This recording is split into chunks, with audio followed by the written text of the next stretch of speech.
자, 14번. 스포츠 경기에서 오심이나 편파 판정을 최소화하여 공정성을 향상시켜주는 공학기술은, 어, 근래에는 이 축구 경기에도 비디오 판독이 있고, 또 펜싱 경기며 다양한 스포츠에서 이런 그 비디오 판독이 있어요.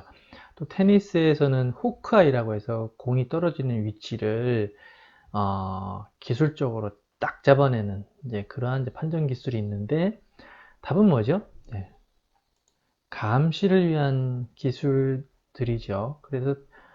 그래서 이 축구 경기 하다 보면 이 암암리에 이렇게 반칙을 하고 또 뭐 때리기도 하고 잡아당기기도 하고 이런 것들이, 심판이 지금 주심이 있고 부심이 둘이 있다고 하더라도 그런 부분까지 다 눈이 갈 수가 없으니까 이제 비디오 판독을 하게 됩니다. 이런 것들이 이제 감시를 위한 기술이다. 그 외에 뭐 다양한 기술들이 있죠. 안전을 위한 기술도 있고, 그리고 건강을 위한 기술들, 그다음에 수행 증가를 위한 기술들이 있는데, 이것도 스포츠와 관련된 기술인 것은 맞습니다. 특히 이제 이것이 스포츠 윤리에서 이 장비의 과학기술에 관련된 내용들을 강의할 때 이런 이야기들을 하게 되는데, 특히 4번 같은 경우에 이 전신 수영복을 입지 못하게끔 이제 규정되어 있잖아요. 전신 수영복을 입으면 아무래도 기록이 그렇지 않은 경우에 비해서 좋아지는 게 사실이에요. 근데 이 전신 수영복이 윤리하고 무슨 관계가 있느냐 라고 이제 생각할 수 있는데, 아, 보면은 이 올림픽에서 좋은 성적을 거두는 나라들은 대부분이 미국이나 일본, 유럽의 선진국들이 좋은 성적을 거두고요. 좀 빈곤한 동남아 지역에 있는 나라 혹은 아프리카, 그다음에 남아메리카 이런 지역에 있는 선수들은 성적이 그리 좋지 않아요. 그럼 그쪽 사람들이 뭐 신체 조건이 안 좋아서 또는 뭐 여러 가지 다른 문제 때문에 성적이 안 나오는 것이 아니라 돈이 없어서 그래요. 국가가 선수들에게 충분한 지원을 할 수 있는 여건이 안 되기 때문에 그런 문제가 생긴다. 그래서 이런 전신 수영복인 경우에도 말 그대로 과학기술이 우수하고, 그리고 어, 국가가 경제적인 능력이 갖추어진 경우에 이런 기술들을 사용할 수 있다는 것이죠. 그러니까 이 잘 사는 나라에서 나오는 선수들이 이런 기술들을 입을 수 있는 혜택이 높다라고 보고 있기 때문에, 그런 측면에서 봤을 때 이러한 것들도 공정성을 위배시킬 수 있는 요인 중에 하나다라고 보여지는 것입니다. 근데 여기서는 편파 판정을 최소화하기 위해서 공정성을 향상시켜주는 공학기술은 감시를 위한 기술이다. 우리가 이렇게 볼 수 있습니다. 자, 15번 문제 한번 풀어볼까요? 자, 이 문제는 꽤 중요한 문제입니다. 좀 알고 넘어가야 될 문제인 것 같아요. 한자가 나와서 이게 뭔 말인지, 또, 야, 이게 우리가 조금 알고 넘어가야 될 문제인가? 뭐 이렇게 좀 깜짝 놀랄 수도 있는 문제인데요.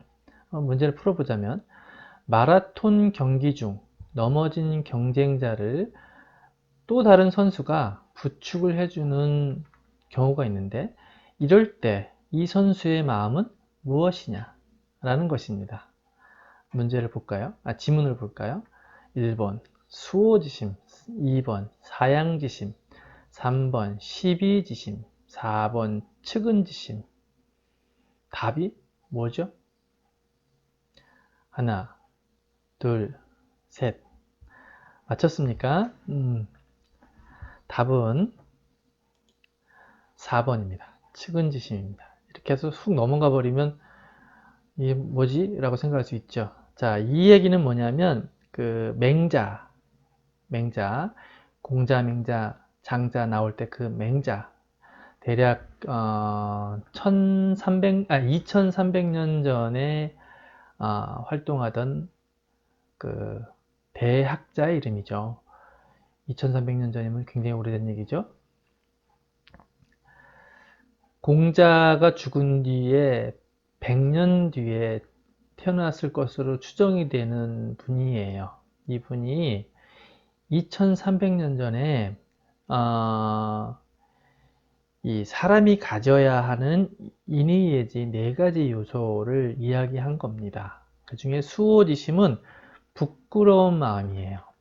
사양지심은 사양할 수 있는 마음, 사양하는 마음, 뭐든지 다 받겠다 이 이야기가 아니라, 시비지심은 옳고 그름을 아는 마음, 측은지심은 불쌍히 여기는 마음입니다. 그러면 자, 위에서 문제에서 이 경쟁자를 부축해주는 선수의 마음은 이 네 가지 중에 어떤 마음에 해당되죠? 불쌍히 여기는 마음에 해당된다 라고 보면 됩니다. 이 네 가지의 요소들 중에 다 외울 필요는 없고요. 맹자, 그럼 무조건 측은지심이 나와야 되고, 측은지심 하면 이제 불쌍히 여기는 마음을 꼭 외워둬야 돼요. 이 문제는 이해하고 푸는 문제가 아니고요. 완벽하게 외우고 풀어야 됩니다. 맹자, 그러면 측은지심, 측은지심 하면 불쌍히 여기는 마음이라는 뜻입니다. 스포츠 윤리에서 학자들이 여러 나옵니다. 그 중에 이 맹자가 아주 잘 나오고요. 또 공자의 어떤 참을인, 참는 것에 대한 이야기도 많이 나오고, 그다음에 불교에서 나타나는 어떤 그 덕론과 관련된 이야기들도 종종 나옵니다. 그런 핵심적인 내용들을 조금 암기해 두면 문제를 풀 때 어려움 없이 풀 수 있어요. 그래서 이 15문제는 아주 중요한 문제다 이렇게 보면 됩니다. 자, 16번으로 넘어가 볼까요? 16번. 선수 체벌 금지 이유로 적절하지 않은 것은,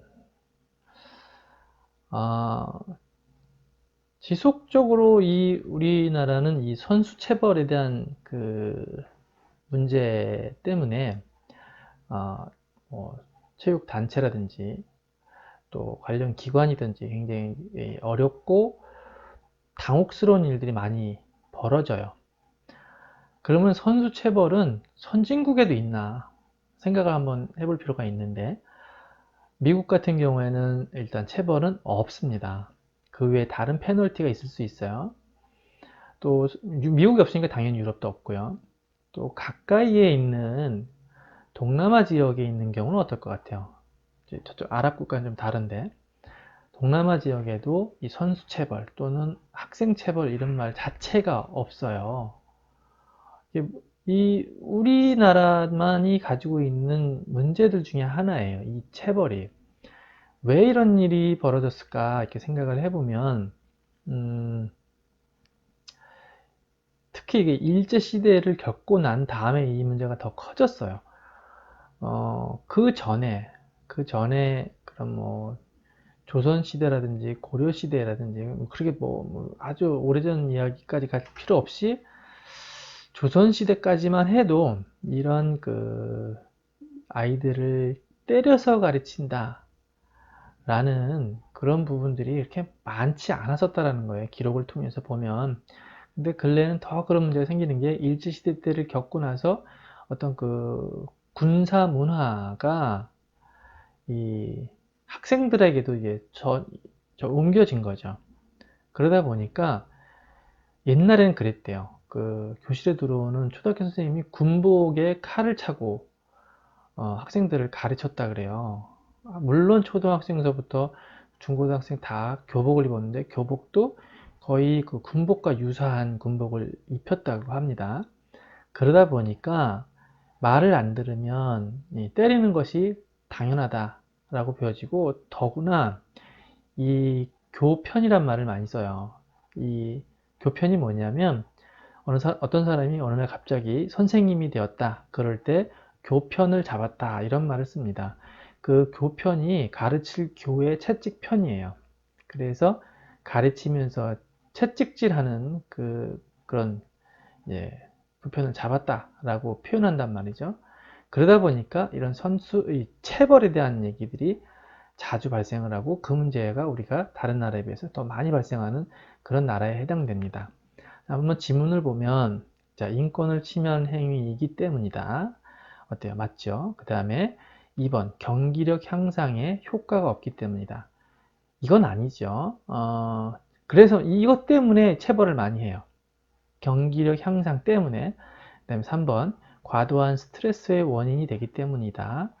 그리고 수동적 태도를 길러주기 때문이다.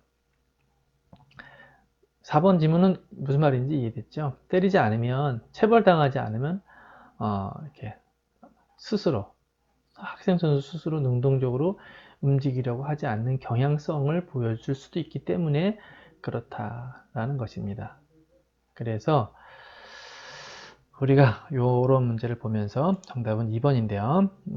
경기력 향상에 효과가 없는 이유는 선수를 체벌하는 이유에 해당되는 그런 지문에 해당됩니다.